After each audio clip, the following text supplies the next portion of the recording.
Vamos agora marchar pelas planícies do norte da Mesopotâmia para desvendar a história do Império Assírio, a mais formidável e implacável máquina de guerra que o mundo antigo já conheceu. A sombra da lança de ferro. Na história da antiguidade, nenhum nome inspirava mais terror do que o da Assíria. Forjado no coração da Mesopotâmia superior, em torno de sua antiga capital sagrada, Ashur, este império ergueu-se não como um farol de sabedoria ou um construtor de milagres, mas como a personificação do poder militar e da dominação implacável. Os assírios foram os pioneiros da guerra total, mestres da engenharia de cerco e arquitetos de um império mantido unido pelo medo. Seus reis não eram deuses filósofos, mas sumos sacerdotes do deus da guerra Ashur, e seus anais reais, gravados em relevos de palácios, não falam de paz, mas de cidades incendiadas, reis esfolados e populações inteiras deportadas. Para os povos subjugados, especialmente para os reinos de Israel e Judá, a Assíria era o cajado da ira de Deus, um instrumento divino de punição. No entanto, por trás da fachada de brutalidade, existia um Estado altamente organizado, um centro de cultura e conhecimento, e um modelo de administração imperial que seus sucessores iriam imitar. Esta é a história da lança de ferro da Mesopotâmia, um império que governou através da força e deixou um legado de pavor e inovação, forjando um império em sangue e ordem. A longa história da Assíria pode ser dividida em 3 fases, mas foi na última, a do Império Neo-Assírio, que ela gravou seu nome no mundo com ferro e fogo. Origens e o Médio Império. A construção de uma potência. A Assíria começou como uma modesta cidade-estado, Ashur, um importante centro comercial. Durante o Médio Império, c. 1392-1056 a.C., sob reis como Tukulti-Ninurta I, ela se tornou uma potência territorial significativa, rivalizando com os hititas e babilônios. Foi nesse período que os assírios começaram a desenvolver a expertise militar e a ideologia real que definiriam seu futuro. O rei como o fiel representante do deus Ashur, com o dever sagrado de expandir as fronteiras da terra de Ashur e subjugar as forças do caos. O Império Neo-Assírio, 911-609 a.C. O rolo compressor do mundo antigo. Foi a partir do século X a.C. que a Assíria se transformou em um rolo compressor, aprimorando o uso de armas de ferro, aperfeiçoando a cavalaria e, crucialmente, desenvolvendo as mais avançadas técnicas de cerco do seu tempo, incluindo torres de assalto, arietes e sapadores que cavavam túneis sob as muralhas. O exército assírio tornou-se praticamente invencível. Tiglat-Pileser III, 745-727 a.C., foi o verdadeiro arquiteto do império. Ele reformou o exército, criando uma força permanente e profissional, e centralizou a administração. Sua maior inovação foi a institucionalização da política de deportação em massa. Em vez de simplesmente saquear e partir, os assírios desenraizavam populações inteiras de territórios conquistados e as reassentavam em outras partes do império. O objetivo era triplo: quebrar a identidade nacional e a vontade de resistir, fornecer mão de obra para projetos de construção na Assíria e misturar povos para criar uma nova identidade imperial. É neste contexto que as narrativas da Bíblia hebraica se tornam um testemunho direto e visceral da política assíria. O livro de 2 Reis narra como Tiglat-Pileser III conquistou partes do reino de Israel, o Reino do Norte. Seu sucessor, Salmanaser V, sitiou a capital, Samaria, e o rei seguinte, Sargão II, completou a conquista em 722 a.C. Os anais de Sargão II registram com orgulho: eu sitiei e conquistei Samaria, deportei 27.290 habitantes, reconstruí a cidade e a tornei melhor do que era antes. Instalei nela povos dos países que minhas próprias mãos haviam conquistado.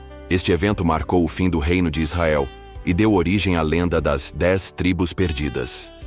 O auge do poder assírio continuou sob Senaqueribe, 705-681 a.C. Famoso por sua campanha contra o reino de Judá em 701 a.C., ele devastou a zona rural e sitiou Jerusalém. A Bíblia descreve a arrogância do comandante assírio, o Rabsaces, que zomba da fé do rei Ezequias em seu Deus. Os próprios anais de Senaqueribe, encontrados em seu palácio em Nínive, dão a versão assíria. Quanto a Ezequias, o judeu, que não se submeteu ao meu jugo, sitiei 46 de suas cidades fortificadas. A ele mesmo, aprisionei em Jerusalém, sua residência real, como um pássaro na gaiola.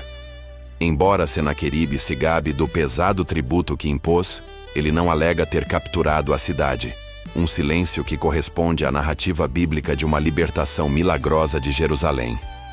Irritado com a resistência da Babilônia, Senaqueribe a saqueou e inundou em 689 a.C., um ato de destruição que chocou até mesmo a Mesopotâmia. Ele então transformou Nínive em uma capital de esplendor inigualável, com um palácio sem rival. O último grande rei da Assíria foi Assurbanipal, 668-627 a.C., uma figura complexa. Ele era um guerreiro feroz que esmagou uma rebelião no Egito e destruiu o reino de Elam, mas também era um intelectual e um patrono da cultura. Em Nínive, ele reuniu a maior biblioteca do mundo antigo.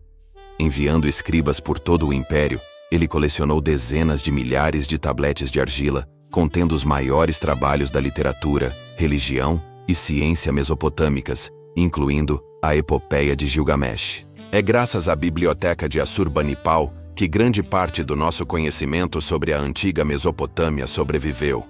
A arte assíria, especialmente os relevos de pedra que adornavam os palácios reais em Nínive, Nimrud e Khorsabad, servia como propaganda imperial. Eles retratam com detalhes vívidos e brutais as vitórias do rei. Cenas de cerco, inimigos sendo empalados ou esfolados e longas filas de deportados. No entanto, também mostram o rei em caçadas cerimoniais a leões, demonstrando sua força e domínio sobre as forças do caos, e em seus deveres religiosos, reafirmando sua conexão com os deuses. A queda súbita e violenta. Apesar de seu poder aparente, o Império Assírio era superestendido e odiado por seus súditos. A constante guerra e os custos de manutenção do império esgotaram seus recursos. Após a morte de Assurbanipal, o império foi abalado por guerras civis. Vendo uma oportunidade, uma aliança entre os babilônios, liderados por Nabopolassar, e os medos, ressurgindo do planalto iraniano, atacou o coração assírio. A queda foi rápida e total. Em 612 a.C., a grande capital, Nínive, foi sitiada, invadida e completamente destruída. A violência da queda correspondeu à violência com que os assírios governaram. O profeta bíblico Naum exulta com a destruição da cidade sanguinária. Ai da cidade de sangues, toda cheia de mentiras e de rapina. Eis que eu estou contra ti, diz o Senhor dos Exércitos. Todos os que ouvirem a tua fama baterão as palmas sobre ti, porque sobre quem não passou continuamente a tua malícia. Naum 3:1-5:19. Em poucos anos, o Império Assírio, que dominara o mundo por 3 séculos, foi varrido do mapa, e suas cidades magníficas foram reduzidas a ruínas. O legado do martelo de ferro. O Império Assírio desapareceu da história de forma tão violenta quanto viveu, suas cidades soterradas pela areia e esquecidas por mais de 2000 anos, até que arqueólogos do século XIX as trouxeram de volta à luz. Seu legado é complexo e de 2 faces. Por um lado, a Assíria é lembrada como o arquétipo do imperialismo brutal. Sua reputação de crueldade e guerra psicológica deixou uma cicatriz profunda na memória dos povos do Oriente Médio, uma imagem imortalizada nas páginas da Bíblia. Sua queda se tornou uma poderosa lição moral sobre a arrogância do poder e a inevitabilidade da justiça divina.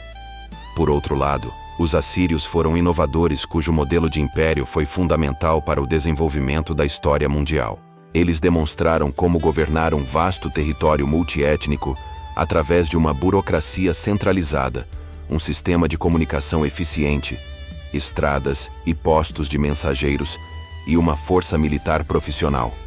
Suas políticas e estruturas administrativas foram estudadas e adaptadas pelos impérios que os sucederam, incluindo os babilônios e especialmente os persas, que substituíram a política de terror pela de tolerância, mas mantiveram a estrutura imperial assíria. E, ironicamente, foi a paixão de seu último grande rei pela coleta de conhecimento que nos permitiu ler as histórias não apenas da Assíria, mas de toda a civilização mesopotâmica que a precedeu. A lança de ferro pode ter enferrujado, mas a estrutura do império que ela forjou e a cultura que ela preservou paradoxalmente se tornaram parte dos alicerces do mundo que se seguiu. Se você tem gostado dos nossos vídeos, dê o seu like, se inscreva no canal e compartilhe nosso conteúdo. Até a próxima!